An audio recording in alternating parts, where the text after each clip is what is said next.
Senator De Lima, kasuhan mo na ako dito para may ano ako, may venue ako na isa-isahin yung mga kasinungalingan mo. So kasuhan mo ako. 'Di ba? Sabi mo sana isama na lahat 'yan. Sama na 'yan si Cayetano sa ICC kasi gusto niyo mawala kami kasi may political agenda kayo, 'di ba? May political agenda kayo nangangarap na kayo Mananalo presidente nyo, mananalo si Vice President Lenny, mananalo ka senador, then ikaw susunod na Vice President, or kung ano man yung mga pangarap nyo. Pero hindi nyo matanggap that people choose Di ba? Let me address this now to Senator De Lima. She started out by saying, Alan is the last person in this world to talk about human rights. You should be the last person to talk about due process. Wala kang karapatan. So, let's address that. Ano po ba nakalagay sa Philippine Constitution, ma'am? Kayo po, ma'am, ang naging Secretary of Justice. Di ba nakalagay? No person shall be deprived of life, liberty, or property without due process of law. So, si President Duterte po ay isang person. Person po siya. Sabi po ng Constitution, no person. Ako po, person din po ako. So, paano mo sasabihin you're the last person who should be talking about it? Wala pong last person sa Pilipinas ang pwedeng pag-usapan ng human rights kasi para sa lahat yan. Hindi lang para sa advocates at pseudo-advocates and sa politiko yan. Ang human rights ay para sa lahat, no? So, okay, let's go now to the issue na ayaw nyong sagutin at diretso. Paulit-ulit kayo sa Rome Statute, sa rules ng ICC, sa batas ng mga pinasa natin. Ang sabi ko nga sa inyo, i-assume na natin.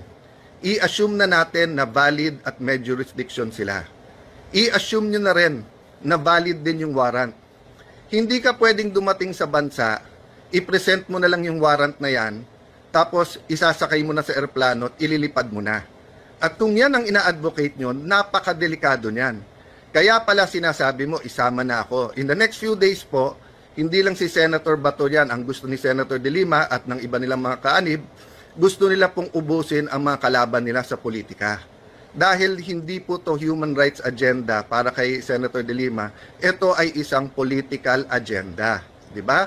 Si President Duterte ba ay binigyan pa natin ng pagkakataon? Nakita niyo naman sa video, sabi niya, anong pagkakasala ko, anong ginawa? So, hindi ko na nga inisa-isa yung paglabas ng eroplano, hindi pa hawak yung warrant, yung hindi pagpasok ng ibang mga abogado niya, kasama yung anak niya, etc. No?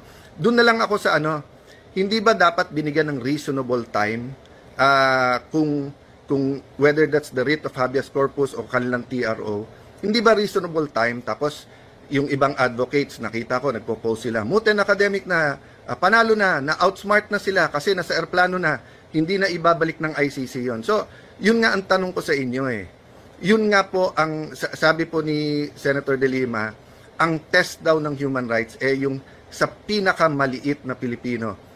Partly correct lang yon po, ma'am. Ang test po kung ang human rights ay applicable sa lahat. Kinat out nyo Sa pinakamakapangyarihan, sa pinakamaliit, pareho ang karapatan sa human rights. Parehong may karapatan to seek legal remedies, pareho na may due process. So, I'll jump, dun sa legal remedies. So, sabi nung iba, bakit bibigyan si Duterte ng pagkakataon? Yung mga pinatay ba may pagkakataon? So, first and foremost, parati nating dinidistinguish yung extrajudicial killings. Ibig sabihin yung patayin mo na lang. Diba? Walang trial. At dinidistinguish natin po yung mga tinamaan dahil nga sila nagbarilan, mga sindikato, para hindi mahuli. Diba? So, hindi state, hindi po mga alagad ng batas ang pumatay doon. And then, dinidistinguish mo rin yon dun sa mga police at militar na may raid, and then they protected their own life.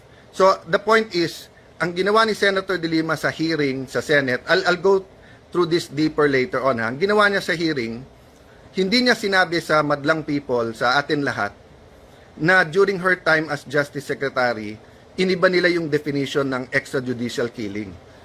Hawak namin po yung mga papeles noon. So, tapos pinapalabas niya na libo-libo na ang napatay. Na hindi niya sinasabi na ang extrajudicial killing nung siya ang Justice Secretary ay mahigit 10,000. At never ko sinabing kulang ang napatay o pumatay. I mean, you're making me out to be a monster, ma'am, na hindi naman totoo. So at this point, I want to challenge yung mga famed fact checkers. Oh, yan ha. Rappler, yung mga investigative journalism. Oh, i-fact check nyo na lahat ng sinabi ni Senator De Lima kasi ang daming mali sa sinabi niya. Kailan ko sinabi na kulang pa yung patay? I always said that every life is valuable. 'Di ba? Parati natin sinasabi yung sanctity of life, no? So, ang punto po dun sa mga nagsasabi kay Duterte na, ikaw ba, binigyan mo ba sila ng due process? So, inaamin nyo na hindi nyo siya bibigyan ng due process. 'Di ba?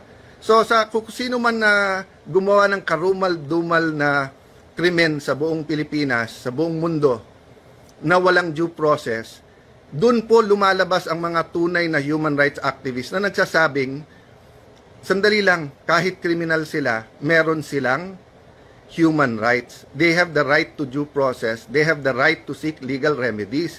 Kaya nga maraming sikat na human rights activists pero mababaho sa politiko o kaya galit ang tao. Kasi nga, pinaglalaban ang karapatan when it's unpopular, di ba? But sa kanilang clique, sa kanilang grupo na it's more of political revenge rather than pure human rights, tahimik lahat nung sinakay sa eroplano at inilabas na lang. Hindi hinintay ang Supreme Court, hindi hinintay. Saan ka nakakita na i-arestuhin ka, papunta pa lang mga abogado mo, gusto ko kausapin mga abogado mo, hindi pa nila malaman yung gagawin nila, aalisin mo na, di ba? So, napakadelikado yan. Sabi ko nga kanina, paano kung lumabas dyan 10 general, papayag kayo sa PNP o sa AFP, papayag po ang palasyo. So, kailangan to pag-isipan ng mas malalim. That's why nga sabi ko, maybe an independent voice, a reasonable voice, no? I'm not blaming anyone sa nangyari here, di ba? I'm pointing to the issue na tama ba na ang isang Pilipino na hindi pa niya na-exercise yung karapatan niya sa legal remedies, wala pang due process, ay suddenly sinakay sa eroplano at inalis. Okay, so first, human rights. May human rights lahat ng Pilipino to be safe in the streets. May human rights po lahat po ng ating mga kababaihan na umuwi ng gabi, whether sila'y sales, whether sila'y nasa opisina, sila'y nasa mga restaurant, call center, na hindi sila bastusin. May human rights po lahat ng mga tao na sumakay po ng mga public transport na hindi sila hipuan, hindi sila hold upin. May rights po lahat ng nagwi-withdraw ng pera between 10 to 12, lalo pag sweldo at sila'y nasa call center, so gabi yung shift nila, na hindi sila nakawan. Di ba kayo ang chairman ng Commission on Human Rights nung last year ba o last 2 years ni President Arroyo? At inimbestigahan nyo po si Mayor Duterte. Wala kayong naging conclusion, wala kayong final na kaso, di ba? Or kung meron, did it prosper? Oh, tapos sabi mo kasi powerful kasi kaibigan nga niya ang dating Pangulo na nag-appoint din naman sa iyo. Pero in the next administration, nakapagpakulong nga kayo ng senador, di ba? Kung sino-sinong nilabanan nyo at sabi nyo nga na kaya nyo. Eh ikaw ang Secretary of Justice. Bakit hindi mo kinasuhan si Mayor Duterte noon? Hinintay mo maging presidente, tapos nag-launch kayo ng investigasyon. Nung nabuko ko na medyo may problema sa mga witnesses, may inconsistencies, anong ginawa mo nung chairman ka at pinatayan ako ng mic? Diba? Inareglo mo, imbis na magalit ka, dahil karapatan ko naman magsalita. Never naman sa Senado na nagkapatayan ng mic, dun time mo lang. Diba? So kung guilty ako ng patayan ng mic, pero ako ang biktima, hindi po ako ang gumawa nun. So then we go to fact checking, diba? Marami kang sinabi sa iyo na kasinungalingan, yung sinabi mo, sabi namin kulang pa ang patayan, etc. No? That's the language of the President.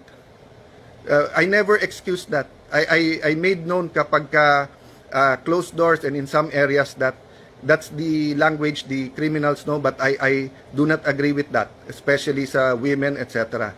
However, we do have situations where the criminals understand that, di ba?